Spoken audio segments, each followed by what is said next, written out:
मसीह की दोस्तों, praise the Lord. दोस्तों, मेरा पिछला वीडियो महिला पास्टर, इस वीडियो के ऊपर मुझे काफी प्रतिक्रिया मिली है। कई विश्वासी भाई बहनों का कहना है कि दबोरा एक महिला होकर के नबी हो सकती है, न्यायी हो सकती है, तो फिर एक महिला पास्टर क्यों नहीं हो सकती। दोस्तों, यदि कोई दबोरा का उदाहरण दे करके यह जताने का कोशिश करे कि कलीसिया में महिला पास्टर हो सकती है, तो मैं ऐसे विश्वासी भाई बहनों से कहना चाहूंगा कि वो बहुत बड़ी गलती कर रहे हैं, बहुत बड़ी गलती कर रहे हैं दोस्तों। और जो कलीसिया महिला पास्टर नियुक्त करते हैं, मैं उनसे भी कहना चाहूंगा कि वो भी बहुत बड़ी भूल कर रहे हैं, बहुत बड़ी गलती कर रहे हैं। दोस्तों, मत्ती अध्याय 10, मरकुस अध्याय 3 और लूका अध्याय 6 में हम पढ़ते हैं कि प्रभु यीशु मसीह सारी रात प्रार्थना करने में व्यतीत की और सुबह उन्होंने अपने सभी चेलों को बुलाया और उनमें से 12 चेलों को अलग करके प्रेरित नाम दिया दोस्तों। और उन 12 चेलों का नाम इस प्रकार से है: पत्रस, अंद्रयास, याकूब, यूहन्ना, फिलिप्पुस, बरतुल्मै, मत्ती, थोमा, हलफई का पुत्र याकूब, शमौन, यहूदा और यहूदा इस्करियोती। प्रियो, जिन 12 चेलों को प्रभु यीशु मसीह अलग करके प्रेरित नाम दिए, वो सभी पुरुष हैं। उनमें से एक भी महिला नहीं है। और ऐसा भी नहीं है दोस्तों कि प्रभु यीशु मसीह के महिला शिष्य नहीं है। प्रभु यीशु मसीह के शिष्यों में महिलाएं भी हैं। लूका अध्याय 8 पद 1 से 3 में हम इन बातों को पढ़ते हैं। फिर भी उन्होंने सिर्फ पुरुषों को ही प्रेरित नियुक्त किया, महिलाओं को नहीं। इसके पश्चात 70 अन्य व्यक्तियों को प्रभु ने सेवकाई के लिए नियुक्त किए और अपने आगे 2-2 करके भेजे। लूका अध्याय 10 पद 1 से 20। दोस्तों, इन 70 व्यक्तियों में एक भी महिला सेविका नहीं है, एक भी महिला पास्टर नहीं है जिसकी नियुक्ति सेवकाई के लिए प्रभु किए हो। हालांकि दोस्तों, इन 70 व्यक्तियों का नाम नहीं दिया गया है, फिर भी मैं यकीन के साथ कह सकता हूं कि इसमें एक भी महिला नहीं है, क्योंकि यदि इन प्रेरितों और सेवकों में एक भी महिला प्रेरित या महिला पास्टर होती, तो निश्चय ही दोस्तों पहली शताब्दी की कलीसिया में प्रेरितों के द्वारा महिला पास्टर अवश्य नियुक्त किया जाता, जो नहीं है दोस्तों। प्रभु के वचन में सिर्फ दबोरा ही नहीं, और भी कई नबियां हैं, जैसे कि मरियम, निर्गमन अध्याय 15 पद 20, हुल्दा, दूसरा राजा अध्याय 22 पद 14, नोअद्याह, नहम्याह अध्याय 6 पद 14, हन्ना, लूका अध्याय 2 पद 36 और फिलिप्पुस की 4 पुत्री, प्रेरितों के काम अध्याय 21 पद 9। लेकिन इसका यह मतलब नहीं है दोस्तों कि कलीसिया में महिला पास्टर हो। इसका ये मतलब नहीं है। इसका कतई ये मतलब नहीं है कि कलीसिया में महिला पास्टर हो। और यदि होता तो निश्चित ही प्रभु यीशु मसीह 70 सेवकों में से कुछ महिला सेविका को भी चुन करके सेवकाई के लिए अवश्य भेजते दोस्तों, जबकि ऐसा नहीं है। दोस्तों, नए नियम के लेखक पहली शताब्दी की कलीसिया का आधिकारिक अगुवे थे, आधिकारिक अगुवे थे दोस्तों। और उन लोगों ने प्रभु यीशु मसीह से सीधा यह प्रतिज्ञा पाए थे कि हर सच्चाई में परमेश्वर पिता उनका दिशा निर्देश करेंगे, हर सच्चाई में। और यह वादा पूरा भी हुआ, यह वादा पूरा हुआ दोस्तों, जब पवित्र आत्मा ने उन्हें नया नियम को परमेश्वर के ही शब्दों में लिखने में दिशा निर्देश दिए दोस्तों। प्रेरित पौलुस कुरिन्थ की कलीसिया के विश्वासियों को स्त्रियों के विषय में निर्देश दिए और उन्होंने यह भी कहा कि मैं तुम्हें जो लिख रहा हूं वो प्रभु की आज्ञा है, वो प्रभु की आज्ञा है दोस्तों। पहली कुरिन्थियों की पत्री अध्याय 14 पद 34 से 37 और आरंभिक कलीसियाओं ने पहली शताब्दी की कलीसियाओं ने प्रेरितों के लेखों को, प्रेरित द्वारा लिखे गए पुस्तकों को परमेश्वर का आधिकारिक वचन के रूप में स्वीकार किया। परमेश्वर का आधिकारिक वचन के रूप में पहली शताब्दी के विश्वासी भाई बहनों ने स्वीकार किया।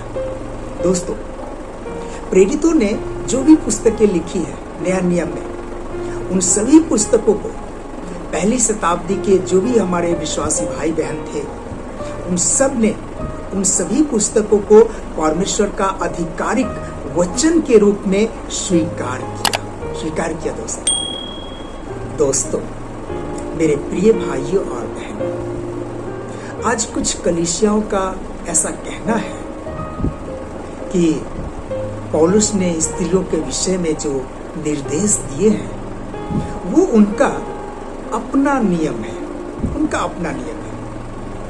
कितनी दुख की बात है ना दोस्तों, बहुत दुख की बात है। मैं ऐसी कलीसियाओं से कहना चाहूंगा कि नया नियम की आधी से ज्यादा पुस्तकों को पौलुस ने ही लिखा है, और यदि हम नए नियम से पौलुस की सभी पुस्तकों को निकाल दें तो क्या बचेगा? आप स्वयं देख लीजिए कि क्या बचेगा। मुझे इस विषय में कुछ भी कहने की आवश्यकता नहीं है दोस्तों। अक्सर उसी कलीसियाओं में महिला पास्टर की नियुक्ति होती है जिस कलीसिया का सिर अर्थात जिस कलीसिया का संचालन कोई संस्था या कोई एनजीओ करता है। ऐसी कलीसिया जिसका सिर कोई संस्था या कोई एनजीओ होता है, वो अक्सर ऐसी गलतियां करते हैं क्योंकि उनके ऊपर ज्यादा से ज्यादा मेंबर बनाने का दबाव होता है दोस्तों। हाँ दोस्तों, कोई भी संस्था या एनजीओ किसी को बिठा करके तलब नहीं दे सकता दोस्तों। इसलिए ऐसे लोग अपने तलब और पद के लिए, इसलिए ऐसे लोग दोस्तों अपने तनख्वाह, अपने पद के लिए किसी को भी कुछ महीनों का ट्रेनिंग दे करके पास्टर नियुक्त कर देते हैं। वो स्त्री हो या पुरुष हो, इससे उसको कोई लेना देना नहीं है दोस्तों। बस मेंबर की संख्या बढ़ना चाहिए ताकि उनके पद और तनख्वाह पर कोई आंच ना आए दोस्तों। ऐसी कलीसियाओं में राजनीति भी खूब होती है और ऊंचे पदों के लिए मतदान भी होता है दोस्तों। कितनी बुरी बात है ना दोस्तों। प्रभु यीशु मसीह के पवित्र कलीसिया को व्यापार का अड्डा बना करके बैठ गए हैं। प्रभु यीशु मसीह ने इसी संबंध में चेतावनी देते हुए कहे हैं, यूहन्ना अध्याय 2 पद 13 से 16 में, मेरे पिता के घर को व्यापार का घर मत बनाओ। मेरे पिता के घर को व्यापार का घर मत बनाओ। लेकिन दुख की बात है दोस्तों, ऐसे बहुत सारे लोग प्रभु यीशु मसीह की सेवकाई को व्यापार करने का एक अड्डा बना करके बैठे हुए हैं। बहुत दुख की बात है। दूसरी ओर दोस्तों, जिस कलीसिया का सिर प्रभु यीशु मसीह है, जिस कलीसिया का सिर प्रभु यीशु मसीह है, उस कलीसिया में वही शिक्षा लागू होती है जो प्रभु ने दी है, जो हमारे प्रभु यीशु मसीह ने दी है। और प्रेरितों ने भी वही शिक्षा कलीसिया को दी जो उन्होंने प्रभु से पाया, जो उन्होंने प्रभु से पाया। दोस्तों, ऐसी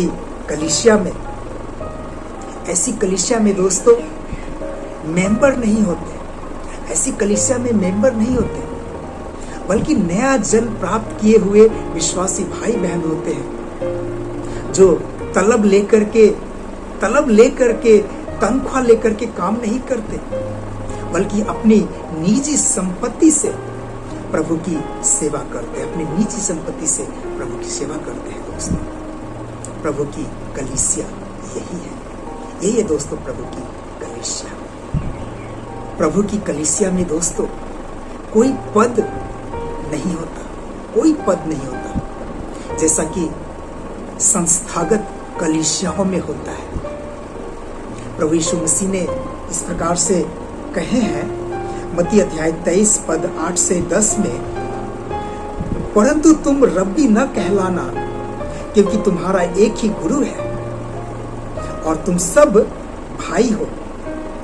तुम अगुए न कहलाना, क्योंकि तुम्हारा एक ही अगुआ है, अर्थात मसीह। कोई पद प्रभु की कलीसिया में नहीं है दोस्तों। प्रभु की कलीसिया में सभी भाई और बहन है, कोई पद नहीं है। कितनी अच्छी बात है ना दोस्तों। कोई किसी से बड़ा नहीं, कोई किसी से छोटा नहीं, सब प्रभु के नजरों में एक समान।